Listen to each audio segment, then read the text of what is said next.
Hey, Spartan fans, welcome into this latest edition of the Michigan State Spartans Insider Podcast. I'm your beat reporter for Michigan State Spartans on SI, Aidan Champion. Michigan State football had its first scrimmage of fall camp on Saturday, and Jonathan Smith talked about it on Monday, yesterday, and we got a lot to go over.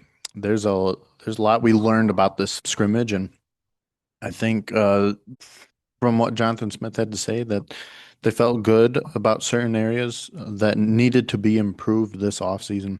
And another thing we learned, there's some competition in some areas that maybe we didn't necessarily think there was going to be a whole lot. We knew there was depth, but as far as the depth chart, it may look a little different than some had anticipated, or most had anticipated. I was a little surprised to hear some of it, but first off, said the defense um, basically won the day. They had the upper hand.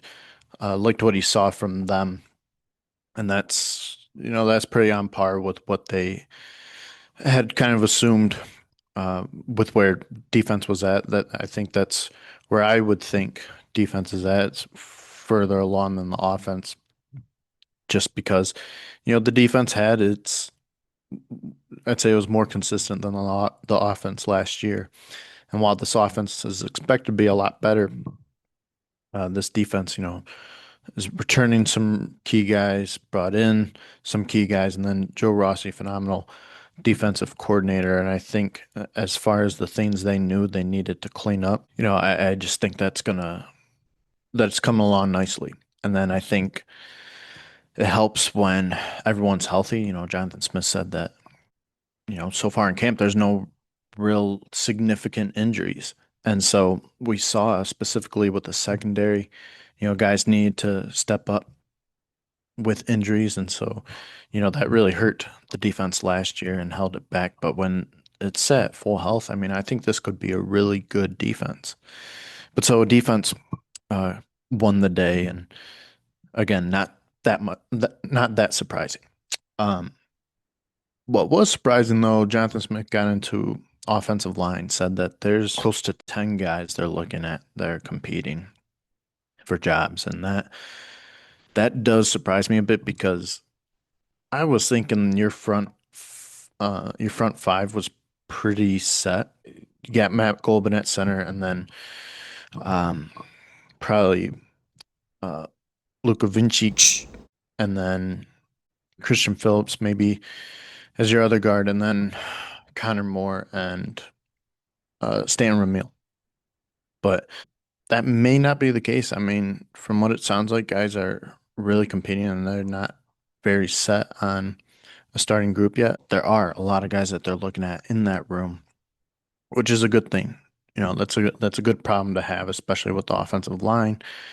When you want to be able to interchange some guys, switch some guys out, because those guys, the physicality takes a toll on their bodies, and you got to be able to have other guys step in there. And we saw the offensive line suffer some injuries last season, but that uh that was very interesting to me. The other thing regarding depth chart that was interesting to me, Jonathan Smith said that that third wide receiver spot, wide receiver three, is up for grabs.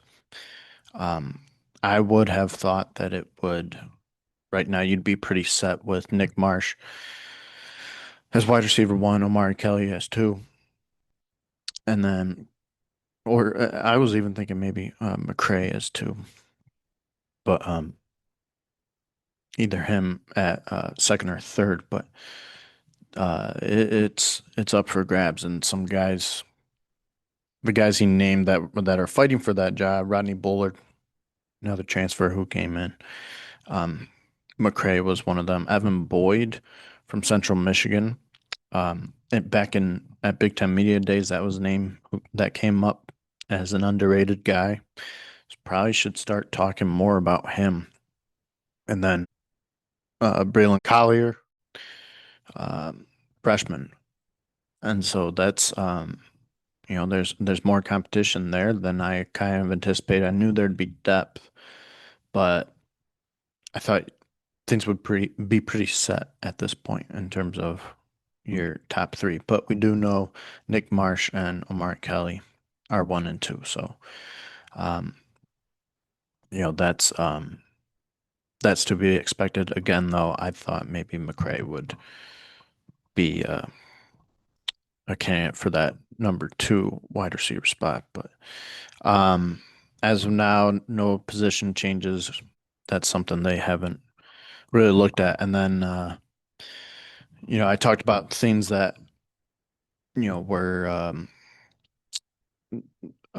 issues last season and that needed to improve this offseason. Jonathan Smith had said that the run game looked solid on Saturday, and that's big because you that was a major issue last season, a big reason Michigan State wasn't able to be consistent in the on offense, and run game held it back severely.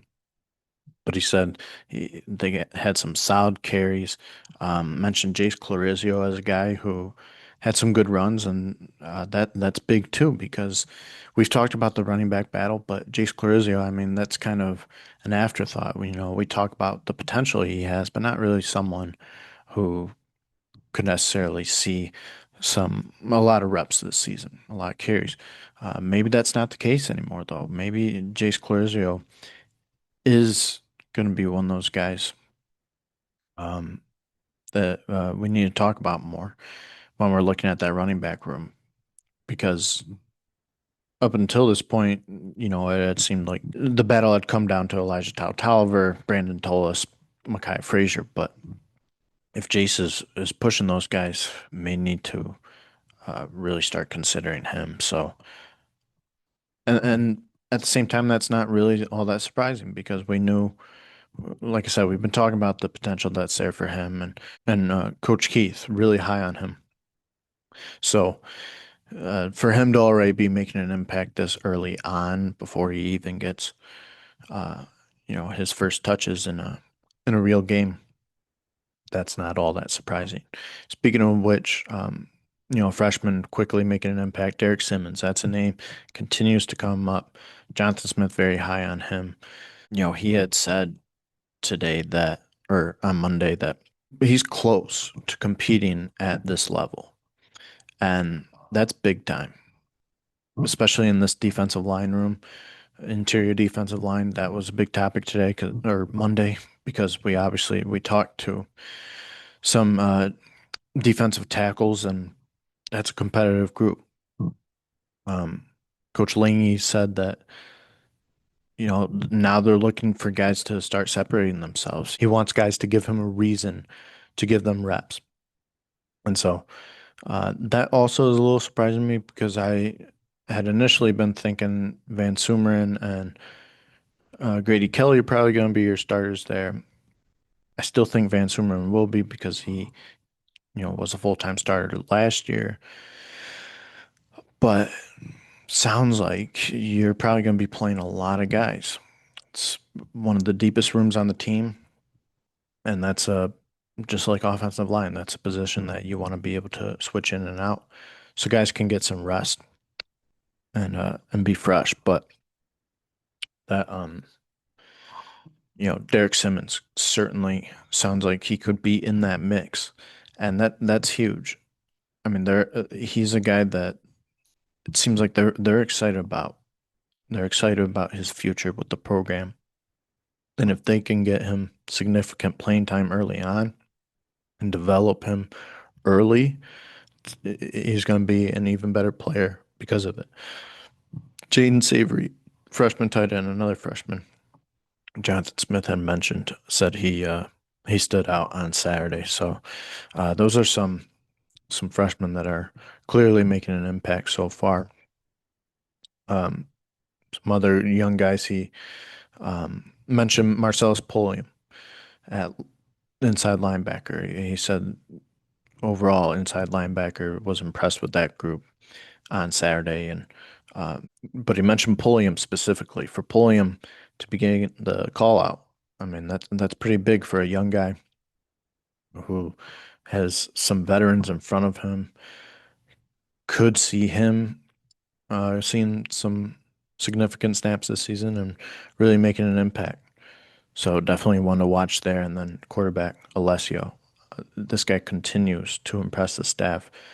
And even though there's not in-game experience, they have trust in him that he can step in if they need him to.